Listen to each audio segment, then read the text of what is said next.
أعوذ بالله من الشيطان الرجيم اتخذوا أحبارهم ورهبانهم أربابا من دون الله والمسيح ابن مريم وما أمروا إلا ليعبدوا إلها واحدا لا إله إلا هو سبحانه عما يشركون। সম্মানিত দর্শক মণ্ডলী, আল্লাহ রাব্বুল আলামিন এই তাওবার 31 নম্বর আয়াতে তাদেরকে সতর্ক করছেন যারা আল্লাহ তাআলাকে বাদ দিয়ে তাদের ধর্মগুরুদেরকে প্রভু বানিয়ে নিয়েছে। এখানে আহবারাহুম শব্দটি হেব্রুন থেকে এসেছে, যার অর্থ কালী। এখানে ইহুদিদের পণ্ডিতদেরকে ধর্মগুরুদেরকে বোঝানো হয়েছে। আর রুহবানাহুম শব্দটি রাহিবুন থেকে এসেছে, যার অর্থ সংসার বিরাগী। তারা বেশি দিনদারি প্রকাশ করার্থে তারা সংসার বিরাগের বিশ্বাসী, আর এর আলামত হলো তারা বিয়ে শাদী করবে না। আর ইসলামে দিনদারি বেশি প্রকাশ করতে হলে বিয়ে করতে হয়। অথচ আল্লাহ রাব্বুল আলামিন বলে দিয়েছেন, মা কাতাবনা আলাইহিম, আমি তাদেরকে এরকম বৈরাগ্যের কথা বলি নাই যে তারা বিয়ে না করে বেশি বুজুর্গি দেখাবে। অতএব ইহুদি নাসারাদের যে সাধারণ মানুষ যারা ছিল তারা আলেমদেরকে প্রভুর আসনে বসিয়ে নিয়েছে, আর এই আলেমরাই সাধারণ মানুষদেরকে তাদের মনমতো শরীয়ত সাজিয়ে বিভ্রান্ত করেছে। এই ধর্মগুরুরাই তারা কিতাবে ছিল যে সমলিঙ্গের বিয়ে জায়েজ নেই, তারা সমলিঙ্গের বিয়ে তারা জায়েজ করে দিয়েছে।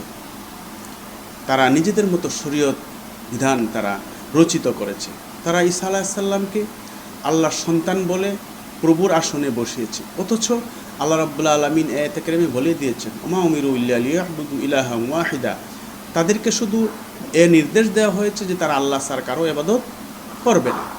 আর যারা কিতাব সম্পর্কে জানে না তারা এই ধর্মগুরুদের কাছে যাবে, এটাই স্বাভাবিক।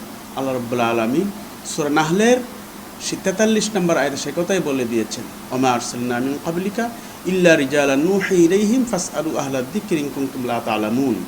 আমি তোমার পূর্বে কেবল পুরুষদেরকেই রাসূল রূপে পাঠিয়েছি যাদের প্রতি আমি ওহী পাঠিয়েছি, সুতরাং জ্ঞানীদের জিজ্ঞেস করো যদি তোমরা না জানো। আর এই সুযোগে তারা হালালকে হারাম, হারামকে হালাল সাব্যস্ত করে মানুষকে তারা বিভ্রান্ত করে দিয়েছে। আল্লাহ রাব্বুল আলামিন ঠিকই কিয়ামতের দিন ঈসা আলাইহিস সালামকে ডেকে বলবেন, তুমি কি তোমার উম্মতকে বলেছিলে তোমাকে ও তোমার মাকে মাবুদ হিসেবে গ্রহণ করতে? তিনি বলবেন, না, আমি তো তাদেরকে নির্দেশ দিয়েছি আপনার ইবাদত করতে। আমি যদি সে কথাই বলতাম তাহলে তো আপনি সাক্ষী হিসেবে থাকতেন।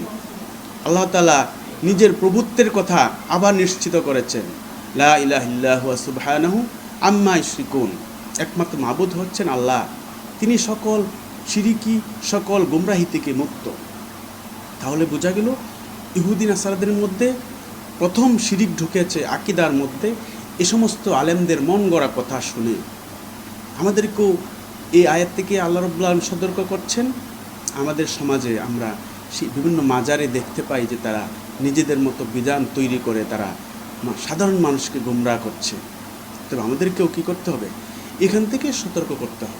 আল্লাহ রাসূল যখন এই আয়াতগুলো তেলাওয়াত করছিলেন, ওই সময়ের একটি স্মরণীয় ঘটনা রয়েছে। বিশিষ্ট সাহাবী আদি ইবনে হাতেম রাদিয়াল্লাহু আনহু, তিনি ছিলেন হাতেমের পুত্র, আর হাতেম ছিলেন খুবই দানবীর। তিনি প্রবাদ বাক্যের মতো সৌদি আরবের মানুষ তাকে বলতো যে উনি দানবীর ছিলেন। তো এই আদি ইবনে হাতেম উনি যাতে ইসলাম গ্রহণ করতে না হয়, মুহাম্মদ সাল্লাল্লাহু আলাইহি ওয়াসাল্লাম যেন তার কাছে দাওয়াত দিতে না পারে, সুযোগ না পায়, সেই জন্য উনি সিরিয়ার সীমান্তে আরবের কাছাকাছি ছিল, সিরিয়ার ভিতরে ঢুকে গেলেন যেন তাকে ইসলামে প্রবেশ করতে না হয়। এরই মধ্যে কোনো এক যুদ্ধে ওনার পরিবারের কিছু লোকজন সহ ওনার বোন আটক হয়ে আল্লাহ রাসূলের কাছে মদিনায় চলে আসে। আর হাতেমের মেয়ে উনি অনেক বুদ্ধিমান হয়, নিজের পরিচয় আল্লাহ রাসূলের কাছে তুলে ধরেন। আল্লাহ রাসূল সেই মেয়েকে অনেক সম্ভ্রান্ত মনে করে তাদেরকে সম্মান করলেন এবং ইসলাম সম্পর্কে বুঝালেন। তারা ইসলাম সম্পর্কে দুর্বল হলো। আল্লাহ রাসূল তাদেরকে সম্মান দেখিয়ে নিজের অর্থ খরচ করে তাদেরকে দেশে পাঠিয়ে দিলেন। সেই আদির বোন আদিকে চিঠি অথবা সরাসরি তাকে বুঝালেন যে মুহাম্মদ তো অনেক ভালো মানুষ, ইসলাম তো অনেক শান্তির জিনিস, তুমি এদিকে দ্রুত চলে আসো মদিনায়, মুহাম্মাদের কাছে গিয়ে ইসলাম গ্রহণ করো। তখন বোনের কথায় আকৃষ্ট হয়ে আদি নিজের রূপার তৈরি ক্রস চিহ্ন কাঁধে করে মদিনায় চলে আসেন। আর আরব দেশে তখন খ্রিস্টান সংখ্যা খুবই কম ছিল। আদি ওই রোমকদের প্রভাবে খ্রিস্টান হয়েছিল। তো আল্লাহ রাসূলের কাছে আসলে আল্লাহ রাসূল আদিকে এই 31 নম্বর আয়াতটি তেলাওয়াত করে শোনালেন।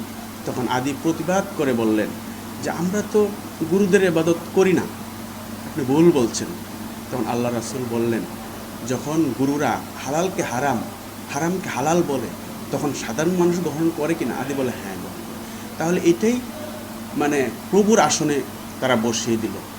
ঈসা আলাইহিস সালাম মদ ও শুকরকে হারাম ঘোষণা করেছিলেন, কিন্তু তাদের কাছে ঠিকই তারা পাল্টিয়ে দিয়েছে, সাধারণ মানুষকে তারা এগুলো জায়েজ করে দিয়েছে। অতএব তারা তাদেরকে কি সাধারণ মানুষ মানে প্রভুর আসনে বসিয়ে দিয়েছে। এই কথাগুলো আদি রাদিয়াল্লাহু আনহু খুব চুপ করে শুনলেন। আল্লাহ রাসূল এই সুযোগে আরও বললেন যে তোমার কাছে কি এই ক্রস চিহ্নই সবচেয়ে বড়? তোমার কাছে আল্লাহকে সবচেয়ে বড় নয়? আল্লাহ সবচেয়ে বড় এই কথা বললে কি তোমার খুব ক্ষতি হয়ে যাবে?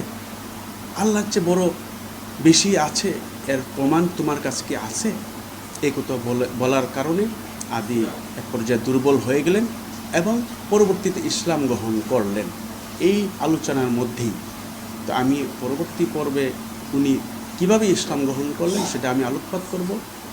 সে কথা বলে আমি এখানে আজকের আলোচনা শেষ করছি। আমা তাওফীক ইল্লা বিল্লাহ। আসসালামু আলাইকুম ওয়া রাহমাতুল্লাহ।